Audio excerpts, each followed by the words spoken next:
മൻ സമിഅ നിദാഅ ബിസ്സലാ, പള്ളിയിൽ ബാങ്ക് വിളിക്കുമ്പോൾ ആ ബാങ്കിന്റെ വെളിയാളങ്ങൾ ആരൊക്കെയാണ് കേൾക്കുന്നത്? നമ്മുടെ സ്പീക്കറിലുള്ള ബാങ്കല്ല കേട്ടോ, അത് വേണമെങ്കിൽ നമ്മൾക്ക് ചെറുത്തൂർ വരെ എത്തിക്കാൻ പറ്റും. പള്ളിയുടെ ശബ്ദമില്ലാത്തൊരു സമയത്ത് രാത്രി ഒരു 2 മണിക്ക് മരങ്ങളും പറവകളും ചരാചരങ്ങളുമെല്ലാം ഉറങ്ങിക്കിടക്കുമ്പോൾ ശബ്ദമില്ലാതെ നിശയുടെ നിശബ്ദതയിൽ കൂരിരുട്ടിൽ പള്ളിയുടെ ഉച്ചത്ത് നിന്നൊരാൾ, ഏറ്റവും ശബ്ദമുള്ള ഒരാൾ ഉച്ചത്തിൽ ബാങ്ക് വിളിക്കുമ്പോൾ ആരൊക്കെയാണോ ആ ബാങ്ക് കേൾക്കുന്നത്, ആ ബാങ്കിന്റെ വെളിയാളങ്ങൾക്ക് ഉത്തരം നൽകാതെ പള്ളിയിലേക്ക് പോകാതെ നിസ്കരിക്കാതിരുന്നാൽ ഫലാ സ്വലാ, അവന്റെ നിസ്കാരം അല്ലാഹു സ്വീകരിക്കൂല. വഖദ് അസല്ലാഹ വറസൂല, അല്ലാഹുവിനെയും അവന്റെ റസൂലിനെയും അവൻ ധിക്കരിച്ചു എന്ന് മഹാനായ ഇബ്നു അബ്ബാസ് റളിയല്ലാഹു അൻഹു. റബ്ബിലിരിക്കുകയാണ്, ബാങ്ക് വിളിച്ചു, നടക്കട്ടെ, അത് മുഅദ്ദിന്റെ പണിയല്ലേ, ഇമാമത്ത് ഖത്തീബ് ഉസ്താദിന്റെ പണിയല്ലേ, നമ്മളിവിടെ കാരൻസ് ചൊട്ട എന്ന് പറഞ്ഞിരിക്കുകയാണോ? അള്ളാഹുവിനോട് ധിക്കാരം ചെയ്തിട്ടുണ്ട്, അള്ളാഹുവിന്റെ റസൂലിനോടും ധിക്കാരം ചെയ്തിട്ടുണ്ട്. അതുകൊണ്ട് ആ ഒരു നെഞ്ചുറപ്പ് നമ്മൾക്ക് വേണ്ട. നന്മയുടെ കൂടെ നിൽക്കുവീൻ, അള്ളാഹു തൗഫീഖ് ചെയ്യുമാറാവട്ടെ. ഇനി നമ്മൾ ശ്രദ്ധിക്കാം, മഹാനായ അബൂ ഹുറൈറ റളിയല്ലാഹു അൻഹു നമ്മുടെ ഖബറിലേക്ക് വരുന്ന ചില നന്മകളെ നമ്മൾക്ക് പരിചയപ്പെടുത്തി തരുന്നുണ്ട്. അത് ഞാൻ നേരത്തെ സൂചിപ്പിച്ചതുപോലെ അതിൽ ഏറ്റവും അപകടം പിടിച്ചതുണ്ട്, ഏറ്റവും ഉപകാരമുള്ളതുണ്ട്. നേരത്തെ പറഞ്ഞു, ഖബറാളികൾ നാട്ടുകാരുടെ നന്മയ്ക്ക് വേണ്ടി കാത്തിരിക്കുകയാണ്. അതേപോലെ മഹാന്മാരായ പണ്ഡിതന്മാർ രേഖപ്പെടുത്തുന്ന ഒരു സംഭവമുണ്ട്. യമനിൽ നടന്നൊരു സംഭവമാണിത്. ഒരു ഖബറാളിയെ ഖബറിൽ മറമാടി ആളുകളെല്ലാം പിരിഞ്ഞു പോകുമ്പോൾ ഖബറിന്റെ അകത്തളങ്ങളിൽ നിന്ന് എന്തൊക്കെയോ ശബ്ദങ്ങൾ കേൾക്കുന്നുണ്ട്. അടിക്കുന്നത്, ഇടിക്കുന്നത്, തൊഴിക്കുന്നത്, എന്തൊക്കെയോ ശബ്ദം ഖബറിന്റെ അകത്തളങ്ങളിൽ നിന്ന് കേൾക്കുന്നുണ്ട്. ആളുകളെല്ലാം ഖബറിൽ നിന്ന് പിന്തിരിഞ്ഞു പോകുമ്പോൾ എന്തോ ഒരു ജീവി, ഒരു കറുത്ത നായയെ പോലെയുള്ള ഒരു ജീവി ഖബറിന്റെ അകത്തളങ്ങളിൽ നിന്ന് പുറത്തേക്ക് പോകുന്നത് കാണുകയാണ്. അപ്പോഴാണ് അതിൽ നിന്ന് ഒരു സ്വാലിഹായ ഒരു സൽക്കർമ്മം ചെയ്യുന്ന ഒരാൾ ചോദിച്ചു, അല്ല മൻ അൻതി, നീ ആരാണ്? വഅയ്യു ഷൈഇൻ അൻതി, നീ എന്താണ്? അപ്പോഴാണ് ആ കറുത്ത നായ പറയുന്നത്, അന അമലുഹു സയ്യിഅ, ആ ഖബറാളിയുടെ ചീത്ത പ്രവർത്തനമാണ് ഞാൻ. ഖബറാളിയുടെ ചീത്ത പ്രവർത്തനമാണ് ഞാൻ, മോശപ്പെട്ട പ്രവർത്തനമാണ് നാട്ടിൽ ചെയ്തത്, തോന്നിവാസങ്ങൾ ചെയ്തത്, വ്യഭിചാരങ്ങൾ, കള്ളുകുടി, കഞ്ചാവ്, ഗീബത്ത് പറഞ്ഞത്, നമീമത്ത് പറഞ്ഞത്, കട്ടത്, കക്കാൻ പ്രേരിപ്പിച്ചത്, അവന്റെ എല്ലാവിധ ചീത്ത പ്രവർത്തനങ്ങളുമാണ് ഞാൻ. എന്തോടിപ്പോകുന്നത്? അവിടെ നിന്ന് അടിയുടെ ശബ്ദം കേട്ടുവല്ലോ, അടിക്കുന്ന ശബ്ദം കേട്ടുവല്ലോ, നിന്നെയാണോ അടിച്ചത് എന്ന് സ്വാലിഹായ മനുഷ്യൻ ചോദിക്കുമ്പോൾ ആ ഖബറിൽ നിന്ന് ഓടി വന്ന നായ പറയുന്നുണ്ട് സ്വാലിഹിനോട്, അല്ല, ഞാൻ അവന്റെ മോശപ്പെട്ട പ്രവർത്തനമാണ്. പക്ഷേ ഞാൻ അവിടെ ഇരിക്കുമ്പോഴാ ഈ മരിച്ചുപോയ ആ സഹോദരൻ എല്ലാ ദിവസവും സൂറത്തു യാസീൻ ഓതുന്ന ആളായിരുന്നു. സ്വാഹിബു യാസീൻ എന്നാണ് അയാളെ പറയാ. എല്ലാ ദിവസവും രാത്രി യാസീൻ ഓതുന്ന ആളായിരുന്നു. അതുകൊണ്ട് ഈ യാസീൻ സൂറത്ത് കടന്നു വന്ന് ഇവന്റെ മോശപ്പെട്ട പ്രവർത്തനങ്ങളായ എന്നെ ഖബറിൽ നിന്ന് ആട്ടി ഓടിച്ചതാണ്. യാ അല്ലാഹ്, യാസീൻ ഓതുന്ന ആളുകളൊക്കെ ഉണ്ട് എല്ലാ ദിവസവും. ഒന്ന് കൈപൊന്തിച്ചു നോക്കട്ടെ ചെറുപ്പക്കാരൊക്കെ, അത് കാണാൻ വേണ്ടിട്ട്. മാഷാ അല്ലാഹ്, 1 2 പഠിച്ചോനെ താഴ്ത്തിക്കോട്, 100 ആളുണ്ട് ഇവിടെ. 5 ആളാ കൈപൊന്തിച്ചത്. ഒരു യാസീൻ ഓതുവീൻ സഹോദരങ്ങളെ, 5 മിനിറ്റ് മാക്സിമം, പോയാൽ ഒരു 10 മിനിറ്റ്. എന്തിനാണ് ഈ മൊബൈൽ ഫോണൊക്കെ തന്നതെന്നറിയോ? ഈ മൊബൈൽ ഫോൺ എന്തിന് തന്നതെന്നറിയോ? ഇത് വെറും പഞ്ചാരടിക്കാൻ മാത്രമല്ല. ഖുർആനിന്റെ ആപ്പുകൾ ഡൗൺലോഡ് ചെയ്ത് നിങ്ങൾ ക്ലബിൽ ഇരുന്ന് ചോദിക്കോ, കുഴപ്പമില്ല. നിങ്ങൾ വണ്ടിയിൽ ഇരുന്ന് ചോദിക്കോളൂ. മാരിവിസ്കാരം കഴിഞ്ഞ് നിങ്ങളൊക്കെ സംസാരിക്കുക പുറത്തിരുന്നിട്ട്. ആ ബൈക്കിൽ ഇരുന്നിട്ടൊന്നും പരിശുദ്ധമായ സൂറത്ത് യാസീൻ ഓതുവീൻ ഒരു 10 മിനിറ്റ് മതി. അല്ലാഹു ഇതൊക്കെ നാളെ ഖബറിലേക്ക് വരാൻ പോവാൻ. ആ ഒരു ഖബറാളിയെ സൂറത്ത് യാസീൻ എല്ലാ ദിവസവും ഓതുന്നത് കൊണ്ട് യാസീൻ സൂറത്ത് ഈ ഖബറാളിയെ അല്ലാഹുവിന്റെ ശിക്ഷയിൽ നിന്ന് രക്ഷപ്പെടുത്തുകയാണ്. അള്ളാഹു നമ്മൾക്കും അതിന് തൗഫീഖ് ചെയ്യട്ടെ ഇൻഷാ അല്ലാഹ്. എന്റെ പ്രിയപ്പെട്ട സഹോദരിമാർ, ഉമ്മമാരൊക്കെ ഈ കാര്യം മക്കളോട് ചെറുപ്പത്തിൽ തന്നെ ശീലിപ്പിക്കുക. അല്ലാതെ നല്ല തണ്ടും തടിയായി ജിംനാസ്റ്റിക് ബോഡിയൊക്കെ ആകുമ്പോ നീ പോയി പണി നോക്കുമെന്ന് പറയും മക്കള്. ചെറുപ്പത്തിൽ ഇത് ശീലിച്ചു വരിക. അങ്ങനെ വരുമ്പോഴാ പിന്നെ ഇത് മറക്കാൻ പറ്റൂല. ഒരു 5 വയസ്സായ ഒരു 7 വയസ്സ്, ഒരു 8 വയസ്സുള്ള കുട്ടി മദ്രസ 5ാം ക്ലാസ് പഠിക്കുമ്പോഴാണ് സൂറത്ത് യാസീൻ ബൈഹാട്ട് ചെയ്യിപ്പിക്കുന്നത്. ആ ഒരു കുട്ടിയുടെ ജീവിതത്തിൽ എല്ലാ ദിവസവും ഇത് ഓതാൻ ഒരു ഉമ്മ ശീലിപ്പിക്കുമ്പോ ആ കുട്ടിക്ക് പിന്നെ അത് ഒഴിവാക്കാൻ പറ്റൂല. പിന്നെ ഉമ്മ നമ്മള് മരിച്ചു പോകുമ്പോ നമ്മുടെ ഖബറിലേക്ക് വന്ന് ഓതുന്നതും ഈ മക്കളാണ്. എനിക്ക് മൈക്കിന്റെ കാര്യത്തിൽ റാഹത്തില്ല കേട്ടോ. നേരത്തെ പറഞ്ഞതുപോലെ തന്നെ പ്രശ്നം റാഹത്തായിട്ടില്ല. ഏതായാലും കുഴപ്പമില്ല. ഈ ഉമ്മയ്ക്കും ഉപ്പയ്ക്കും വേണ്ടി മക്കൾ ഇൻഷാ അല്ലാഹ് മരിച്ചു കഴിഞ്ഞ യാസീൻ ഓതും. അല്ലാഹു തൗഫീഖ് ചെയ്യട്ടെ. മഹാനായ അബൂ ഹുറൈറ റളിയല്ലാഹു അൻഹു റിപ്പോർട്ട് ചെയ്യുന്ന ഹദീസാണ്, ഇന്ന മിമ്മാ യൽഹഖുൽ മുഅ്മിന മിൻ അമലിഹി, ഒരു മുഅ്മിൻ മരിച്ചു കഴിഞ്ഞാൽ അവന്റെ ഖബറിലേക്ക് പോകുന്ന അമലുകൾ ഒരുപാടുണ്ട്.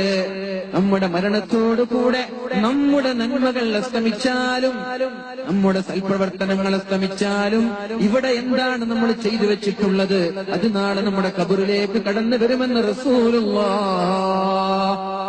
എന്തൊക്കെയാണത്? ഇൽമൻ അല്ലമഹു വനശറ.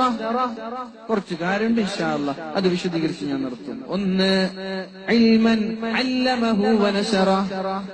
നമ്മൾ ദുനിയാവിൽ പഠിപ്പിക്കുകയും പ്രചരിപ്പിക്കുകയും ചെയ്ത നാഫിയായ ഇൽമു നമ്മുടെ ഖബറിലേക്ക് കടന്നു വരുമെന്ന് റസൂലുള്ളാഹ് സല്ലല്ലാഹു അലൈഹി വസല്ലം.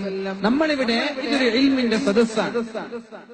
പെണ്ണുങ്ങളുണ്ട്, ആണുങ്ങളുണ്ട്. ഇത് കേൾക്കുന്ന ആളുകളായ ഇന്ന് നമ്മളൊരു കാര്യം പഠിച്ചു. പരിശുദ്ധമായ സൂറത്ത് യാസീൻ നാളെ നമ്മളെ രക്ഷപ്പെടുത്താൻ വരുമെന്ന് ഉറപ്പാണ്. ആ ഒരു അമല്, ആ ഒരു ഇൽമ് നമ്മൾ നമ്മുടെ ചങ്ങാതിമാർക്ക് ഷെയർ ചെയ്യുകയാണ്. ഇത് കേൾക്കാത്ത ആളുകൾ അല്ലെങ്കിൽ കേട്ടവരോടൊന്ന് ഉണർത്തുകയാണ്. അങ്ങനെ അവരത് ചെയ്യാൻ തുടങ്ങി. നമ്മൾ നാളെ മരിച്ചുപോയി, ഉമ്മാ ഉപ്പാ നീയും നാളെ മരിച്ചുപോയി, നിങ്ങളും നാളെ മരിച്ചുപോയി. നിങ്ങളാണിത് മക്കളോട് പറഞ്ഞു കൊടുത്തത്. ആ മക്കൾ ഇവിടെ ജീവിച്ചിരിക്കുന്ന കാലത്തോളം, നിങ്ങളുടെ ചങ്ങാതിമാർ ഇവിടെ ജീവിച്ചിരിക്കുന്ന കാലത്തോളം നിങ്ങളുടെ ഖബറിലേക്ക് പരിശുദ്ധമായ സൂറത്തു യാസീന്റെ നന്മകൾ കടന്നു വരുമെന്ന് റസൂലുള്ളാഹി സ്വല്ലല്ലാഹു അലൈഹി വസല്ലമ തങ്ങളുടെ ഹദീസുകളാണ് പഠിപ്പിച്ചു തരുന്നത്. നമ്മൾ എന്തിനാണ് വലിയ നമ്മൾക്ക് ജീവിക്കാനുള്ള സാമ്പത്തിക ശേഷിയുണ്ട്, ഒരു 50,000 സാലറിയുള്ള ഒരാളാണ്. പിന്നെ എന്തിനാണ് അയാൾ ഷോപ്പിംഗ് മാളുകളും കഫ്റ്റീരിയകളും തുടങ്ങുന്നത്? എന്തിനാ? ഇനി ഇൻ കേസ് എനിക്ക് എന്തെങ്കിലും അപകടം സംഭവിച്ചു, എന്തെങ്കിലും ഒരു രോഗം സംഭവിച്ചു, അല്ലെങ്കിൽ ഞാൻ നാളെ മരിച്ചു പോവാൻ എങ്കിൽ എന്റെ മക്കൾക്ക് ജീവിക്കാൻ ഒരു സ്ഥായിയായ വരുമാനം നമ്മൾ ഉണ്ടാക്കുകയാണ്. അതല്ലേ അല്ലേ? അതാണ് നമ്മൾ സമ്പത്തിനേക്കാളും കൂടുതൽ വരുമാനം ഉണ്ടാകുമ്പോ നമ്മൾ ചെയ്യാൻ പോകുന്നത്. എന്തിന്? നാളെ നമ്മുടെ മക്കൾക്ക് വേണ്ടി ഉണ്ടാക്കി വെക്കുകയാണ്. പക്ഷേ ഞാൻ ചോദിക്കട്ടെ, നമ്മൾക്ക് വേണ്ടി നമ്മൾ എന്തുണ്ടാക്കി? ജീവിച്ചിരിക്കുന്ന ഭാര്യയ്ക്കും മക്കൾക്കും വേണ്ടി നമ്മൾ ഹോട്ടലിന്റെ ശൃംഖലകൾ തുടങ്ങിയിട്ടുണ്ട്. ഒരുപാട് സ്ഥലങ്ങൾ വാങ്ങിച്ചിട്ടുണ്ട്, കഫ്റ്റീരിയകളും മാളുകളും നമ്മൾ തുടങ്ങിയിട്ടുണ്ട്, വാഹനങ്ങൾ വാങ്ങിച്ചിട്ടുണ്ട്, ഷെയറിൽ കൂടിയിട്ടുണ്ട്, എല്ലാ ജ്വല്ലറിയിലും ഷെയർ ഉണ്ട്. പക്ഷേ എന്താണ് നമ്മൾക്ക് വേണ്ടി എടുത്തു വെച്ചത്? ചിന്തിച്ചിട്ടുണ്ടോ? ആലോചിച്ചിട്ടുണ്ടോ? എന്റെ ശബ്ദം ശ്രവിക്കുന്ന സഹോദരി, നീ ചിന്തിച്ചിട്ടുണ്ടോ? നാളേക്ക് വേണ്ടി എന്താണ് നമ്മൾ ഒരുക്കി വെച്ചിട്ടുള്ളത്? ഇവിടെ ബിൽഡിങ്ങുകളും സ്ഥാപനങ്ങളും തുടങ്ങുന്നത് പോലെ നാളെ ഖബറിലേക്കുള്ള സൽപ്രവർത്തനമാണ് നമ്മൾ പഠിപ്പിക്കുന്ന ഇൽമ്, നമ്മൾ പ്രചരിപ്പിക്കുന്ന ഇൽമ്. അത് നാളെ മരിച്ചു കഴിഞ്ഞാലും നമ്മുടെ ഖബറിലേക്ക് കടന്നു വരും എന്ന് റസൂലുള്ളാഹി സ്വല്ലല്ലാഹു അലൈഹി വസല്ലം. അല്ലാഹുവിന്റെ ഹബീബ് പഠിപ്പിക്കുന്നുണ്ട്, മൻ സന്ന ഫിൽ ഇസ്ലാമി സുന്ന.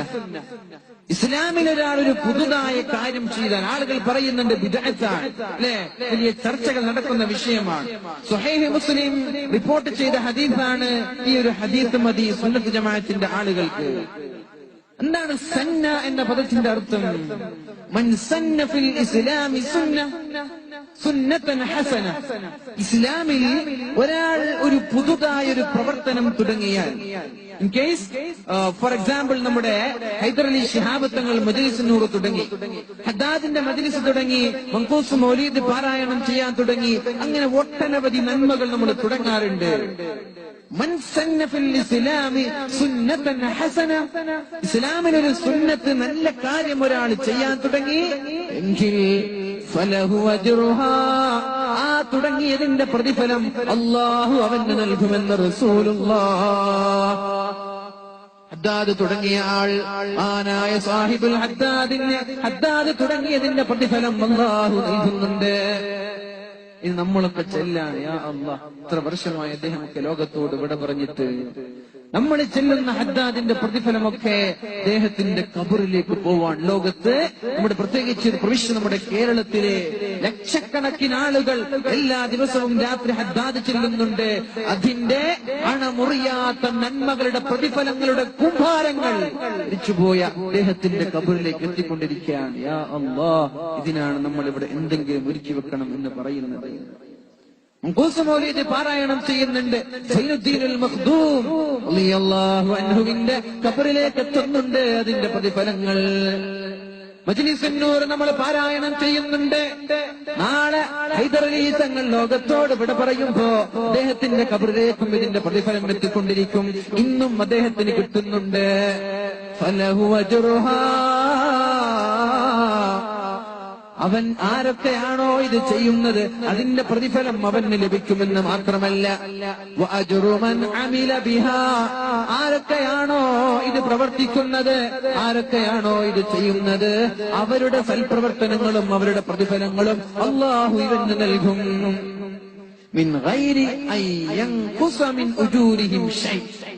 ഇനി ശ്രദ്ധിക്കുക, നാളെ നിങ്ങൾ ഒരു യാസീൻ ഓതാൻ തുടങ്ങി, ഞാൻ പറഞ്ഞിട്ടല്ല, ഇൻഷാ അല്ലാഹ് തുടങ്ങൂലേ, അതെനിക്ക് വേണ്ടി അങ്ങനെ മൂപ്പര് ഖബറിൽ രക്ഷപ്പെടേണ്ട, അങ്ങനെ വാശിയിലൊന്നും ആരോധാതിരിക്കല്ല, നമ്മൾക്ക് വേണ്ടി ഓതുകയും. ചില ആളുകൾക്ക് ഇങ്ങനെ വാശിയാണ്, ഞാൻ ഓതിയിട്ട് അങ്ങനെ മൂപ്പര് രക്ഷപ്പെടേണ്ട.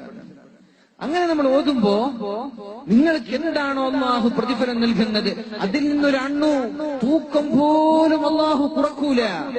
അതേ പ്രതിഫലം ഇത് പറഞ്ഞ ആളുകൾക്ക് അല്ലാഹു നൽകാൻ പോവാണ്. ഇൻഷാ അല്ലാഹ് അല്ലാഹു തൗഫീഖ് ചെയ്യട്ടെ. ഇനി ഇതേപോലെ ഒമൻ സന്ന ഫിൽ ഇസ്ലാമി സുന്നതൻ സയ്യിഅ, ചീത്ത പ്രവർത്തനം ആരാണ് തുടക്കം കുറിക്കുന്നത്? ഒരു തിയേറ്റർ തുടങ്ങാൻ, ഒരു ഗാനമേളക്ക് ആരാണ് തുടക്കം കുറിക്കുന്നത്? ഒരു ഹറാമായ കളികൾക്ക് വേണ്ടി, വിനോദങ്ങൾക്ക് വേണ്ടി ആരാണ് സാമ്പത്തിക ചെലവ് നൽകുന്നത്? ഇതേപോലെ നാട്ടിൽ നടക്കുന്ന അനാവശ്യങ്ങൾക്ക് ആരാണ് കൂട്ടുനിൽക്കുന്നത്? ഉദാഹരണം എന്തൊക്കെ തിയേറ്റർ ഒരു ഉദാഹരണമാണ്.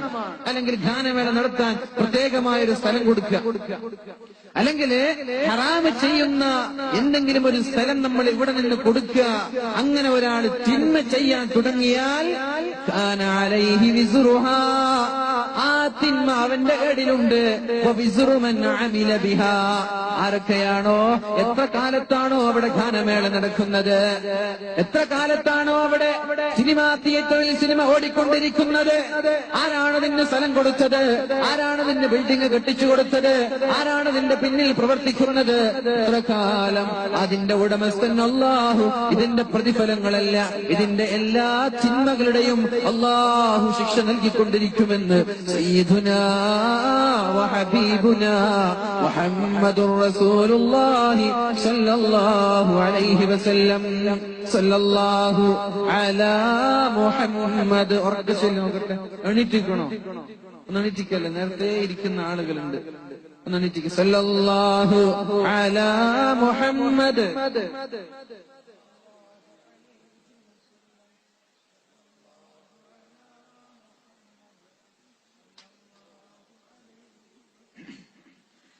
സല്ലല്ലാഹു അലാ മുഹമ്മദ് സല്ലല്ലാഹു അലൈഹി വസല്ലം. ഇരിക്കുവിൻ.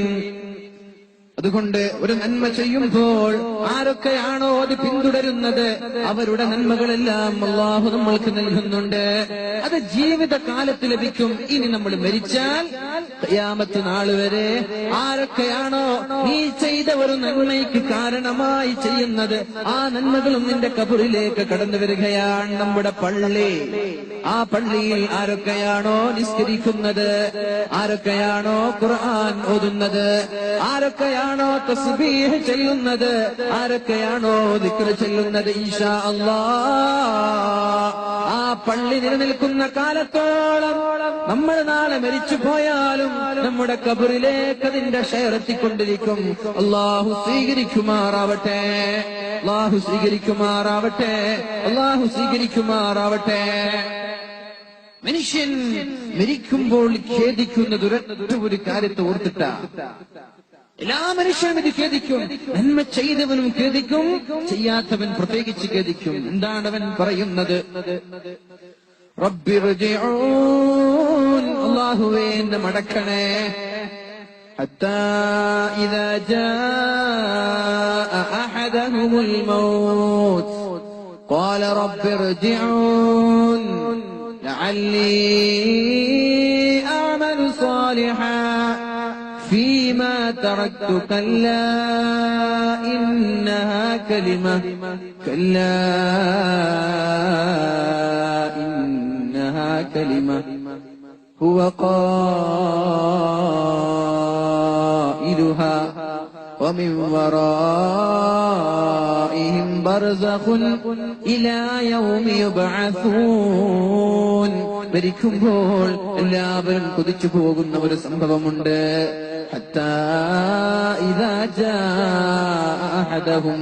എല്ലാ ആളുകൾക്കും മരണം വരുമ്പോൾ, മരണത്തോട് മല്ലടിക്കുമ്പോൾ, രോഗത്തോട് മല്ലടിക്കുമ്പോൾ ആ മരിക്കുന്ന ആൾ അല്ലാഹുവിനോട് പറയുന്ന വാക്കുകളാണിത്. റബ്ബിർജിഊൻ, അല്ലാഹുവേ എന്നെ ഒന്ന് നീ ദുനിയാവിലേക്ക് മടക്കണേ. അല്ലാഹുവേ ദുനിയാവിലേക്ക് തിരിച്ചു കൊണ്ടുപോകണേ. ഒന്ന് ജീവിക്കാൻ ഒരു നിമിഷമെങ്കിൽ ഒരു നിമിഷം, ഒരു സെക്കൻഡെങ്കിൽ ഒരു സെക്കൻഡ്, ഒരു മിനിറ്റെങ്കിൽ ഒരു മിനിറ്റ്, ഒരു ദിവസമെങ്കിൽ ഒരു ദിവസം എന്നെ ഒന്ന് ജീവിക്കാൻ അനുവദിക്കണേ അല്ലാ എന്ന് എല്ലാ മരിക്കുന്ന ആളുകളും പറയുമെന്ന് വിശുദ്ധ ഖുർആൻ നമ്മോട് പഠിപ്പിക്കുകയാണ്. എന്താണ് പറയുന്നത്? ലഅല്ലി അഅമലു സാലിഹാൻ, അല്ലാഹുവേ ഞാനൊരു സെക്കൻഡെങ്കിലും ജീവിച്ചിട്ട് നന്മ ചെയ്യട്ടെ, നന്മ ചെയ്യാൻ എനിക്കൊരവസരം നൽകുവേൻ എന്ന് റൂഹ തൊണ്ടക്കുഴിയിലെത്തുമ്പോൾ ആളുകൾ പറയുമെന്നാണ്. നമ്മളും പറയും, നമ്മളൊക്കെ പറയും. ഇപ്പൊ നമ്മൾക്ക് ബോധമില്ല. ഇപ്പോൾ നമ്മൾ ചെലവഴിക്കുന്ന സമയത്തിന്റെ